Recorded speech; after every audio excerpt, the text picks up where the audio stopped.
So you see how we living now, though, right, man? It's like you overcome. You can't really dwell on the past that much, because if you dwell on the past, you're going to be stuck in the past. So I learned to overcome the past with knowledge of self and know what your true potential in this world. Once you find out and figure that out, you can overcome almost anything in this world.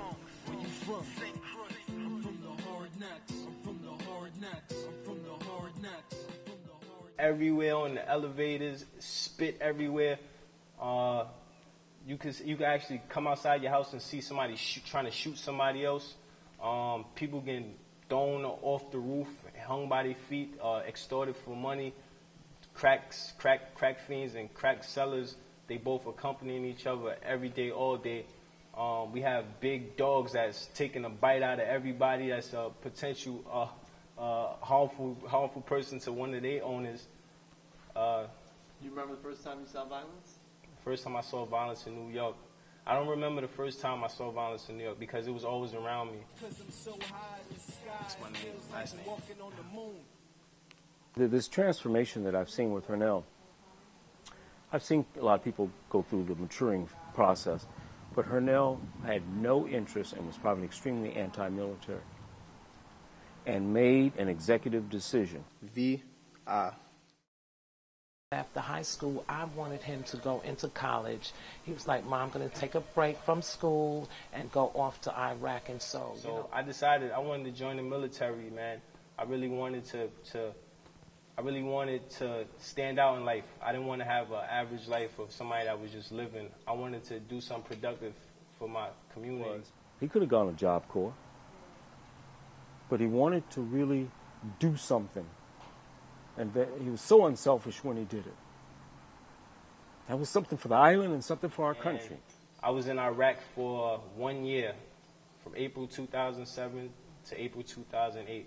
Man, that year was totally a learning experience for me. I could definitely say that, but it's not a year that I would ever want to relive ever again in my life. Did you ever see combat in Iraq? I remember being in the tower one day, and we see 2 mortars come in and just totally bomb a grassland area that we were guarding that day, and that was probably one of the most scared days I've ever been in my life. So through the use of the military and the money that he created, because he couldn't spend a nickel, I'm sure, over in Iraq. There wasn't no place to go get a beer.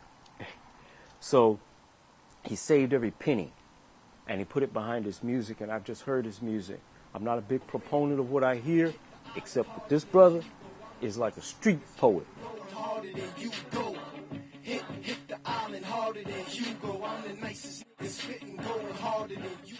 My mother used to sing around in the house, and she used to sing songs of Diana Ross, and she used to sing other reggae artist songs, and she used to have a heap of vinyl CDs just around the house laying around and just playing music all day, every day. So from a very, very young age, music was a big, big influence on my life. Pressure from St. Thomas, right? The entire year he was gone, I was so nervous. You know, he always been a good role model to the kids of the community. 2 things I would never would have thought. We'd have a black president or he'd be in the military.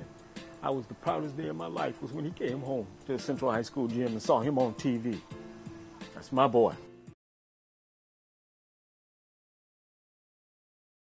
What interests me about TV is the fact that you could take what's in your mind and you can actually showcase it to people for everybody to see. Similar to music, but the difference is though that television, you can actually witness it.